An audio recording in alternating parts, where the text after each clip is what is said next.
You have offered to pay.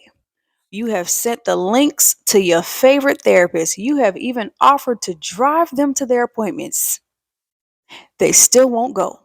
At this point, you are probably pulling your hair out and screaming, why won't they just get help? What is the problem?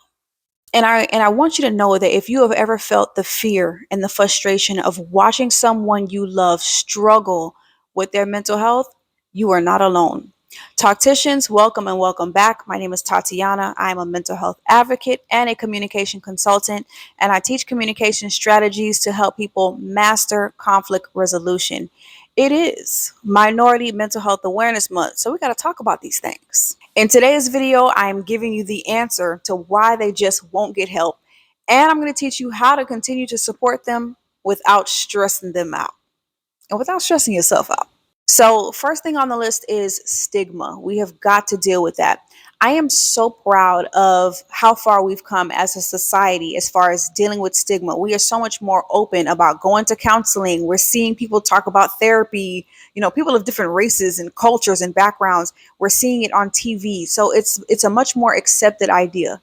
We have moved leaps and bounds, but we still have a really long way to go. That stigma is still very pervasive. It still very much so exists today. Even though we are much more open about talking about our mental health and therapy and other support resources have become a lot more available, there's still stigma around mental health, okay? And that means that people can feel really afraid or ashamed to step forward if they're struggling. We have a responsibility to make the environment safe enough for people to want to go and get help, right? So maybe you weren't calling that person crazy, but they heard you talking on the phone and talking about your cousin was a little touched. They heard you laughing. So it's going to be really important for us to work to become mental health literate. This means that we're understanding and using the appropriate language for mental health conversations. We are eradicating things like crazy, psycho, schizo, and saying things like this person is having a mental health challenge. Maybe they're struggling through a mental health crisis. When we're having mental health conversations, we're framing them in a healthier, friendlier, more practical way. Maybe you say to that friend, or maybe you say to that family member, the same way that you go to a doctor for physical pain is the same way you go to a therapist or a doctor for emotional pain. Recognize and respect that that person could, even with all this effort, they could still feel afraid. They could still feel nervous about going to get help. And that's because, the stigma is there and the labels are crazy and it makes people feel a certain kind of way. So just understand that and give that person some grace. But you do your part to make sure that you are being mental health literate and that you're using the correct terminology and that we're speaking about mental health in a healthier way. Next thing on my list is feelings. I want you to think about it, because we know that the stigma still persists. So we know that they've heard people say, oh, that person is psycho, they're crazy, they're schizo, they're not all there. We've heard that, right? And we understand that there are feelings associated with that. And I want you to put yourself in their shoes. Would you go and get help if you knew that you were going to be called those kinds of names by your friends, your loved one, greater society, your employers, all of those different things? So then, Tatiana, what do we do? In addition to becoming mental health literate, I really want you to take a look at yourself. And I want you to lead by example. What are you doing to care for your own mental health? When is the last time that you went to a therapy session or a support group? How are you maintaining on a daily basis? Are you meditating? Are you drinking your water? Are you going for walks? Are you spending time in nature? Are you engaging in positive self-talk? Are you sitting here telling everybody else what to do? It is really challenging to take advice from people who ain't walking the walk. One, you need the real life experience of actually taking care of yourself so that you can speak to the benefits of that. You need to be leading by example and taking care of yourself because you deserve it. And you definitely need to be taking care of yourself because you're watching this video because you are a support person. You are a mother, a father, an employer, a caretaker of some sort. So it's going to be really important for you to lead by example and take care of yourself. Next up on the list is therapy. Now, for a lot of people, this can be like that, that breath of fresh air. I finally get to share how I feel. I get these things off of my chest. But I'm going to be real with you. For a lot of people, and in most situations, therapy is rough. Therapy can be very scary because you're going into that space to face your demons. I want you to hear what I just said. You're going into therapy to face your demons. That means every insecurity, every trauma, every pain, every vulnerability, everything that ever made you feel small is right there laid on the table. Y'all don't think that's scary? Y'all don't think that's overwhelming? That's a lot. That kind of work, that kind of environment can overwhelm anybody. So I want us to understand it's not just easy as just why won't they go to therapy? It's hard, okay? Because now that person has to deal with the truth. They have to deal with the ugliness. They got to deal with the realness. So please understand that and give people some grace. Money, life is lifing for a lot of people right now. It is very expensive. It's so unfortunate, but there are so many people today that cannot afford the basics. I think that's a lot of Americans right now cannot afford rent, food, clothes, bills, none of that. And as much as I believe that mental health should be considered a basic, we just got to get real about the situation. Unfortunately, it's not. So if that person is not making enough money to see a therapist, if they are uninsured, if they are underinsured, they're not going to be able to pay for that care. Even free and low cost services have certain stipulations to them. You have to be within a certain income bracket, and you could be $1 over in your salary and then you don't make the cut. You still need the help, but you don't get it. Some programs will say that you need to have consistent work. You have to have been working for a certain amount of time. So recognize that it's not just that a person is lazy or that they don't want to do the work. They literally may not have the money or they may not be in the position to get that help. Another reason that people don't just get help is a lack of knowledge or believing incorrect information. I actually have a video on common mental health myths. I'll make sure that I put that in the description. Please make sure that you go and check that out. I think in general, a lot of people don't understand just how common mental illness is. I think for a lot of religious people, which I find in my community a great deal, is that they equate healing with Jesus only. They don't believe that they need therapy and Jesus. That's misinformation. I think for a lot of us, there's been this belief that therapy is for white people or that's for other people or we don't do that. We don't have those issues. I also think that we have so many people that have mental health disorders, but they're high functioning because we have had to be in order to survive all these years. They don't even know that anything is wrong, to be quite honest. For years, they've struggled with being able to sleep. They have had heart palpitations. They've struggled with suicidal thoughts since they was 12 and 13 years old.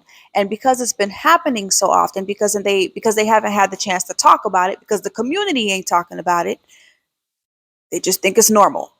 So that's another reason, just the lack of knowledge, believing in things that are absolutely incorrect, and I guess being desensitized and just not having the knowledge. It's hard to seek help for something that you think is normal. So let that permeate your thoughts. Logistics. This is another thing that correlates with the money. If a person doesn't have adequate transportation, it's going to be really hard to get to those therapy sessions or that support group. Maybe the person has transportation, but they don't have childcare. That's another challenge. I know we can sit here and say, well, Tatiana, at the end of the day, that's an excuse because we also have online options. Yes, we do. Therapy and all different kinds of support have become so much more accessible today through the internet. But guess what? Even in America, today, like 2025, there are people who do not have access to smartphones. There are people who do not have access to laptops, to Wi-Fi. Did you hear what I said?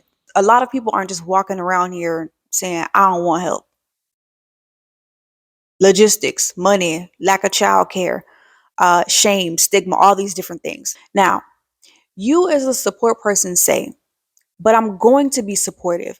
I've offered to pay for their appointments. I've offered to even drive them to the appointments. Guess what? Guess what's another barrier? That person may not be ready for help. Hello. This is the most important factor in that person's recovery. That person has to be ready to face those demons that I talked about. That person has to be ready to talk about and deal with that trauma. They have to be ready to move past all the feelings of shame, guilt, rejection, feeling small. They got to move past that. That takes a lot of courage and a lot of strength.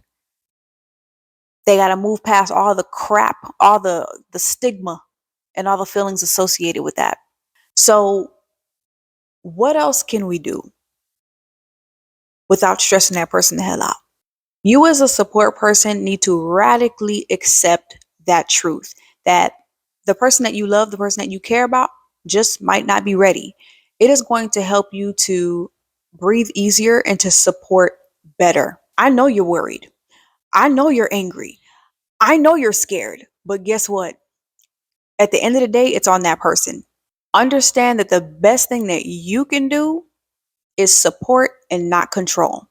Another thing, continue to offer resources without judgment.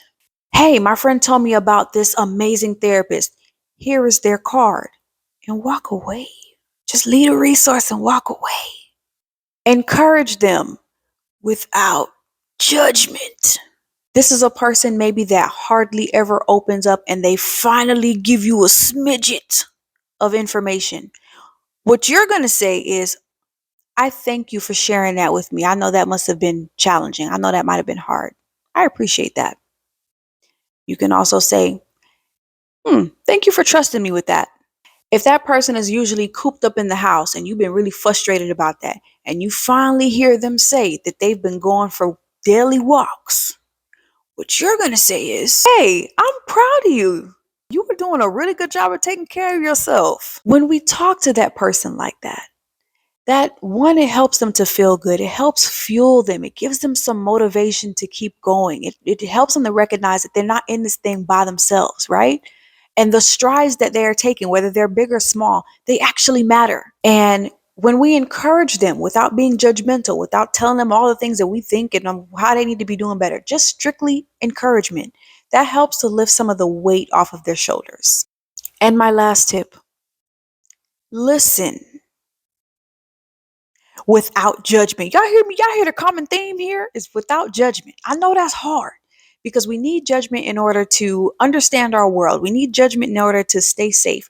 But when we're talking about a mental health conversation, when we're talking about supporting somebody that is already struggling, let's omit the judgment.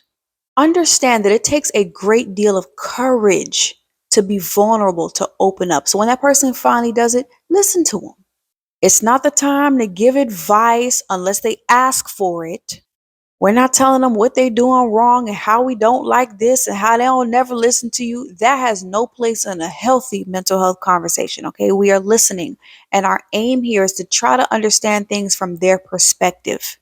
Listening is the ultimate act of love. So get good at it, y'all. I hope this information reminds us to be caring, to be gentle, one with ourselves, but definitely with the person that we are supporting on their mental health journey. In my next video, we're going to be talking about some of the unconventional ways to care for yourself as the support person. So make sure that you stay tuned for that one. Now, y'all let me know in the comments which one of these tips resonated the most and which one you're going to practice this week. Talkticians, till next time.